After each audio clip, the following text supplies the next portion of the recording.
नमस्कार। आज हूँ 27 अगस्ट शुक्रवार। आज हूँ पवित्र राखी पूर्णिमा से मुझे नहीं आई आज सकाल 20 गुरुत्वपूर्ण बड़ खबर से वीडियो को स्किप न कर शेष पर्यंत देखूँ। वीडियो को देखा पूर्व आम चैनल को लाइक कर चैनल को सब्सक्राइब कर दिंतु। चलतु डेरी न कर वीडियो पर नजर पकाइबा।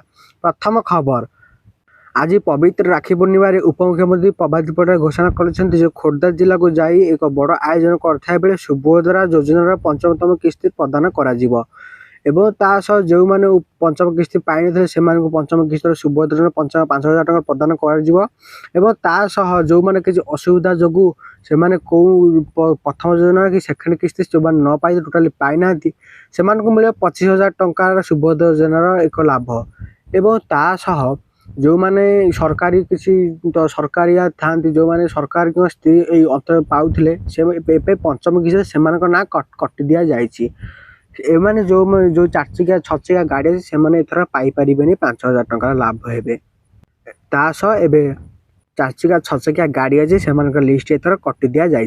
परवर्ती खबर पुणी हेबे मंत्री धर्मेंद्र प्रधान। खूब शीघ्र मोदी मंत्रिमंडल अदल बदल कैबिनेट को नहीं फेरी पाती धर्मेंद्र प्रधान। केंद्र नरेंद्र मोदी सरकार खूब शीघ्र कैबिनेट संप्रसारण किंबा पुनर्गठन हो पारे चर्चा जोर कर बीजेपी नुआ सांगठनिक टीम घोषणा पर यह चर्चा आहरी बढ़ी रिपोर्ट अनुसार मोदी सरकार तृतीय पालित 2 इंजीनियर नुआ मुह युवबी मुहाई और एनबीडी सहयोगी दलगुड़ा गुरुत्व मिल पारे। वर्तमान केंद्रीय मंत्रिपरिषद प्रधानमंत्री समेत 69 जन सदस्य अच्छा। संविधान अनुसार केंद्रीय मंत्रिपरिषद सर्वाधिक सदस्य संख्या लोकसभा मोट सदस्य 15% हो पारे अर्थात 81 जन। यह हिसाब से बर्तमान प्राय 12टी पद खाली रही सूचना मिली। तेणु आगामी संप्रसारण यही खोली पदगुड़िक नुआ मंत्री सामिल कर। परवर्ती खबर 30 जिले में नुआ सभापति घोषणा कले बीजेडी मेट्रिकाल नवीन पट्टनायक। बीजेडी सांख्याकुल सेल नवकलबर एस.के. निजाम को राज्य सभापति दल को नहीं पुनर्गठन कर पड़ी बीजेपी सभापति नवीन पट्टनायक। दलर संख्यालघु नहीं सेल नवकर बल राज्य स्तर सेल पुनर्गठन कर 30टी सांगठनिक जिले में संख्यालघु सेल सभापति घोषणा होती। दिलीप तिर्की मुर्जीवाला मुन्ना खान सांसद एवं सस्मिता पात्र को संख्यालघु सेल उद्देश्य चेष्टा कर सरकार। दलर वरिष्ठ नेता भुवनेश्वर पूर्वतन कर्पोरेटर एक्स निकाम संख्यालघु सेल राज्य सभापति दायित्व कर।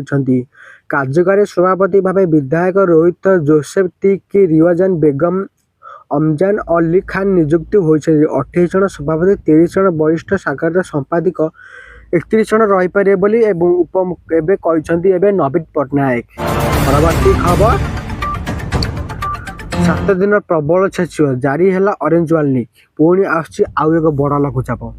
7 दिन प्रबल वर्षा 1 तारिख जाए राज्य में प्रबल वर्षा हो पारे। बंगोपसागर आउ एक लघुचाप सृष्टि होबार संभावना। 28 तारिख बेलू उत्तर पश्चिम बंगोपसागर संलग्न उत्तर ओडिशा एक घूर्णिबल सृष्टि हो पारे। परवर्ती समय यह घूर्णिबल आहरी घनीभूत होबार संभावना रही। अगस्ट 29 किंबा 30 तारिख बेलू यह एक लघुचाप क्षेत्र में परिणत हो पारे।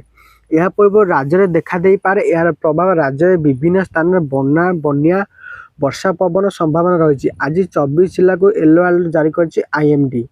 तेज 29 तारिख राज्य में प्रबल वर्षा संभावना एने मयूरभंज केन्दुझर और अनुगुल ऑरेंज वार्निंग जारी कर आईएमडी। 1 तारिख पर्यटन विभिन्न जिला को अति प्रबल वर्षा नहीं पूर्वानुमान कर पाणीपाग विभाग। परवर्ती खबर पुणी हेब पश्चिम बंग निर्वाचन। पश्चिम बंग पुणी हेब निर्वाचन हेबे कि सुप्रीमकोर्ट स्वतंत्र संघन समीक्षा एएसआईएर समय बाद दि जाए नाम उपर शुणाणी समय यही प्रश्न उठी। मुख्य विचारपति सूर्यकांत खंडपीठ जड़े आवेदनकारी जुक्तिर उत्तर दे पचारे से कोर्ट निर्वाचन पर निर्देश दे पारती कि खंडपीठ अन्यतम एवं भोट नामी कोर्ट तदारख चलता बेले 100% भोटर नाम काटी दि जाए। जदि शुणाणी समय ट्रिब्यूनाल 100 भोटर मध्य 70 जन नाम कटी भूल भाल हो जाए तेज परिस्थिति भिन्न यथेष्ट होब बोली कहते सरकार। एवं किसी पूर्वानुमान उठुचे लोकों किसी प्रश्न उठे ए वर्ष हो पारे कि आउ थे निर्वाचन एने सूचना मिलूँ। परवर्ती खबर पुणी बढ़ला एपटे चीन दर। ଚିନି ଦରରେ ନିଆଁ ପୁଣି ଲାଗିଲା, ବଢ଼ିଲା ଦାମ। ଗୋଟିଏ ଦିନରେ ବଢ଼ିଲା ଏତେ ଟଙ୍କା, ଜାଣନ୍ତୁ ଏବେକାର ତାଜା ରେଟ୍। ପର୍ବପର୍ବାଣି ଯେମିତି ପାଖେଇ ପାଖେଇ ଆସୁଛି, ଚିନି ଦର କମିବା ବଦଳରେ ସେତିକି ବଢ଼ିବାରେ ଲାଗିଛି। ଏଥିପାଇଁ ଦେଶରେ ସାଧାରଣ ଲୋକ ଚିନ୍ତାରେ ପଡ଼ିଛନ୍ତି। ମଙ୍ଗଳବାର ଖୁଚୁରା ବଜାରରେ ଚିନି ଦର ପ୍ରାୟ 1 କୋଟି ଟଙ୍କା ବଢ଼ି କିଲୋ ପିଛା ପ୍ରାୟ 64,000 ପହଞ୍ଚିଲା। ସୋମବାର ଚିନିର ହାରାହାରି ଦର କିଲୋ ପିଛା 63 ଟଙ୍କା ଥିଲା ଏବଂ ସୂଚନା ମିଳୁଛି ଏବେ ଚିନି ଦର 70-75 ଆଗରେ ପହଞ୍ଚିବାର କିଛି ସୂଚନା ମିଳୁଛି। ଏନେଇ କହିଛନ୍ତି ଏବେ କେନ୍ଦ୍ର ଓ ତା ସହ ସରକାର। ପରବର୍ତ୍ତୀ ଖବର, ସମୁଦ୍ରରୁ ମାଡ଼ି ଆସୁଛି 3 ବାତ୍ୟା। ଏବେ ଡରାଉଛି ତ୍ରିପଲ ବାତ୍ୟା। ସମୁଦ୍ର ଗର୍ଜନ କରି ମାଡ଼ି ଆସୁଛନ୍ତି 144 କିମି ବେଗରେ ପବନ। ମାଡ଼ି ଆସୁଛି ବଡ଼ ବାତ୍ୟା। ଘନୀୟରେ କରିଦେବ ସବୁକିଛି। ପ୍ରଭାବରେ ପ୍ରବଳ ବର୍ଷିବ, ଭୟଙ୍କର ଭାଙ୍ଗିଦେବ ସବୁକିଛି। ଓଡ଼ିଶାରେ ଲଘୁଚାପ ଏବଂ ଘୂର୍ଣ୍ଣିବଳୟ ମଧ୍ୟରେ ବାତ୍ୟା ଭୟ ଘରେ ଘାରିଲାଣି, ଯାହାକୁ ନେଇ ଭୟର ମାହୋଲ। ଗୋଟିଏ ପରେ ବିଭିନ୍ନ ଦେଶରେ ବର୍ଷା ଛାଡ଼ୁନି, ବନ୍ୟା ବାଡ଼ି ଲୋକ ହନ୍ତସନ୍ତ ହେଲାଣି। ଏବେ ଏହା ଭିତରେ ବାତ୍ୟାକୁ ନେଇ ସମସ୍ତଙ୍କ ମନରେ ଛନକା ପଶିଛି। କଲେଜରେ ଲାଗୁ ହେବ ବାୟୋମେଟ୍ରିକ ଉପସ୍ଥାନ ବ୍ୟବସ୍ଥା। ଏହି 10ଟି କଲେଜକୁ ଆରମ୍ଭ ହେବ। ରିପୋର୍ଟ ଅନୁଯାୟୀ ଟାଇଫୁନ୍ ସାଉଦିର ସ୍ଥଳଭାଗ ଆଡ଼ିକି ମାଡ଼ି ଆସୁଛି। ବୁଧବାର ରାତିରେ ଏହା ଜାପାନର ଓକିଆନ ଏବଂ ଆମାମି ପନ୍ଥାରେ ତାଣ୍ଡବ ରଚିପାରେ, ଯାହାକୁ ନେଇ ଜାପାନ ବାଂଶ ଭୟଙ୍କର ରହିଛି। ଜାପାନରେ ପାଣିପାଗ ବିଭାଗ କେନ୍ଦ୍ର ବାତ୍ୟା ସାଉଦା ପଶ୍ଚିମକୁ ଗତି କରୁଛି। ଏହା ଓକିନାୱାରେ ଲ୍ୟାଣ୍ଡଫଲ୍ କରିବା ମଧ୍ୟରେ ଘଣ୍ଟାବତୀ ପବନ ବେଗ 144 କିମି ବେଗ ବହିବ ବୋଲି ପୂର୍ବାନୁମାନ କରାଯାଇଅଛି। ଏତେ ଜୋରରେ ପବନ ବହ, କିନ୍ତୁ ଓକିନାୱା ପ୍ରାନ୍ତରେ ପବନ ବେଗ ସାମାନ୍ୟ କମ୍, ଅର୍ଥାତ୍ ଘଣ୍ଟାବତୀ 126 କିମି ବେଗ ରହିବ ବୋଲି ପୂର୍ବାନୁମାନ କରାଯାଇଅଛି। ପରବର୍ତ୍ତୀ ଖବର, ଥରେ ରଖନ୍ତୁ ଟଙ୍କା ପୋଷ୍ଟ ଅଫିସରେ, ପ୍ରତି ମାସରେ ପାଆନ୍ତୁ 5,000 ଟଙ୍କାର ଲାଭ। ପୋଷ୍ଟ ଅଫିସରେ ଦମଦାର ସ୍କିମ୍। ଥରେ ନିବେଶ କରନ୍ତୁ, ପ୍ରତି ମାସରେ ଆପଣଙ୍କ ଆକାଉଣ୍ଟକୁ ଆସିବ 5,000 ଟଙ୍କାର ପ୍ରାୟ। ପ୍ରତି ମାସରେ ନିଶ୍ଚିତ ଆୟ ସହ ନିବେଶ କର ସୁରକ୍ଷା। ଏଭଳି ବିକଳ୍ପ ଖୋଜୁଥିବା ଲୋକଙ୍କ ପାଇଁ ପୋଷ୍ଟ ଅଫିସ ଆକର୍ଷଣୀୟ ହୋଇପାରେ। ଏକାଥର ଟଙ୍କା ନିବେଶ କରି 5 ବର୍ଷ ପର୍ଯ୍ୟନ୍ତ ପ୍ରତି ମାସରେ ସୁଧ ଆକାରରେ ଆୟ ପାଇବାର ସୁଯୋଗ ଏହି ଯୋଜନାକୁ ବିଶେଷ କରି। କିନ୍ତୁ 8.11 ଲକ୍ଷ ନିବେଶ କଲେ ପ୍ରତି ମାସରେ ମିଳିବ ଆପଣଙ୍କୁ ପ୍ରାୟ 5,000 ଟଙ୍କାର ଲାଭ ହେବେ। ଏହି ହିସାବର ପଛରେ ଥିବା ନିୟମ, ସୁଧ ହାର, ନିବେଶ ସୀମା ଜାଣି ନିଶ୍ଚିତ ଭାବେ ଜରୁରୀ। ପ୍ରତି ମାସରେ ନିଶ୍ଚିତ ଆୟ କରିବାକୁ ଆପଣ ଚାହୁଁଛନ୍ତି କି? ମାସିକ ଆୟ ଯୋଜନାର ପୋଷ୍ଟ ଅଫିସରେ ଯାଆନ୍ତୁ। ଏହି ସ୍କିମ୍ ବିକଳ୍ପ ହୋଇପାରେ। ଏହା ଏକ ମୁଖ୍ୟ ନିବେଶ ଯୋଜନା, ଅର୍ଥାତ୍ ଏହି ଟଙ୍କା ଜମା ରଖିବା ପରେ ନିର୍ଦ୍ଦିଷ୍ଟ ସମୟ ପର୍ଯ୍ୟନ୍ତ ସୁଧ ଆଧାରରେ ପ୍ରତି ମାସରେ ଆୟ ପାଇବାର ସୁବିଧା ରହିଛି। ପୋଷ୍ଟ ଅଫିସରେ ସରକାରୀ ସଞ୍ଚୟ ଯୋଜନାଗୁଡ଼ିକ ମଧ୍ୟରୁ MIS ମଧ୍ୟ ଏକ ଲୋକପ୍ରିୟ ଯୋଜନା। ଏଥିରେ ନିବେଶ କରିବା ପୂର୍ବରୁ ଯୋଜନାର ବର୍ତ୍ତମାନ ସୁଧ ହାର, ନିୟମ ସର୍ତ୍ତ ଭଲ ଭାବେ ଜାଣିବା ଜରୁରୀ। 7.40% ସୁଧ ହାର ଦିଆଯାଉଛି।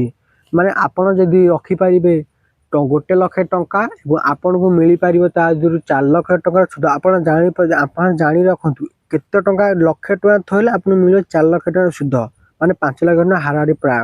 ଆପଣ ଜାଣିଥିବେ ଇଏ ହେଉଛି ପୋଷ୍ଟ ଅଫିସ, ମାନେ ଗଭର୍ଣ୍ଣମେଣ୍ଟ କଥା ଆଗରୁ ସବସିଡି ଦେଉଛନ୍ତି। 5 ବର୍ଷ ନିବେଶ କରନ୍ତୁ, ଆପଣଙ୍କୁ 5,000 ଟଙ୍କା ମାସକୁ ମାସ ମିଳିବ। ପରବର୍ତ୍ତୀ ଖବର, ଏପଟେ ନେପାଳରେ ଭୟଙ୍କର ବନ୍ୟା। ଏବେ ନେପାଳରେ ପ୍ରବଳ ବନ୍ୟା, 105 ଭାରତୀୟଙ୍କ ସମେତ 384 ପର୍ଯ୍ୟଟକ ନିଖୋଜ। ନେପାଳରେ ତାଣ୍ଡବ ରଚିଲା ବନ୍ୟା, ସୁ ସୁ ଗର୍ଜନ କରି ମାଡ଼ି ଆସିଲା, ଆଉ ଭସେଇ ନେଇଗଲା ସବୁକିଛି। ନେପାଳର ରସୁଆ ଅଞ୍ଚଳରେ ଥିବା ଭୋଟକେସି ନଦୀରେ ଭାସି ଆସିଥିବା ବନ୍ୟା କାରଣରୁ ବ୍ୟାପକ କ୍ଷତିଗ୍ରସ୍ତ ହୋଇଛି। ନେପାଳ ପର୍ଯ୍ୟଟକ ବୋର୍ଡ NTB ଦ୍ୱାରା ଜାରି କରାଯାଇଥିବା ପ୍ରାଥମିକ ରିପୋର୍ଟ ଅନୁଯାୟୀ ଏହି ବନ୍ୟାରେ ଶତାଧିକ ଭାରତୀୟ ସମେତ ମୋଟ 384 ଜଣ ପର୍ଯ୍ୟଟକ ନିଖୋଜ ଥିବାର ସୂଚନା ମିଳୁଛି। ପର୍ଯ୍ୟଟକ ବୋର୍ଡର ସୂଚନା ଅନୁସାରେ ନିଖୋଜ ରହିଥିବାରୁ 384 ଜଣ ପର୍ଯ୍ୟଟକ ମଧ୍ୟରେ 291 ଜଣ ଆମ ବିଦେଶୀ ନାଗରିକ ଏବଂ 93 ଜଣ ନେପାଳୀ ନାଗରିକ ରହିଛନ୍ତି ବୋଲି ସୂଚନା ମିଳୁଛି। ବିଦେଶୀ ନାଗରିକ ମଧ୍ୟରେ 105 ଜଣ ଭାରତୀୟ ଥିବାବେଳେ ଅନ୍ୟମାନେ ବ୍ରିଟେନ, ଅଷ୍ଟ୍ରେଲିଆ, ଆମେରିକା ଓ ମାଲେସିଆ, ଦକ୍ଷିଣ ଆଫ୍ରିକା ଏବଂ ନେଦରଲ୍ୟାଣ୍ଡ ବୋଲି ଜଣାପଡ଼ିଛି। ଏହି ସମସ୍ତ ପର୍ଯ୍ୟଟକ 9ଟି ବିଭିନ୍ନ ଟ୍ରାଭେଲ ଏଜେନ୍ସି ସହିତ ଜଡ଼ିତ ଅଛନ୍ତି। ତେବେ ଟ୍ରାଭେଲ ଏଜେନ୍ସି, ସ୍ଥାନୀୟ ପ୍ରଶାସନ ଏବଂ ସୁରକ୍ଷା କର୍ମୀଙ୍କ ସହଯୋଗରେ ତଥ୍ୟ ଯାଞ୍ଚ କରାଯାଉଛି ବୋଲି ପର୍ଯ୍ୟଟକ ବୋର୍ଡ ସ୍ପଷ୍ଟ କରିଛି।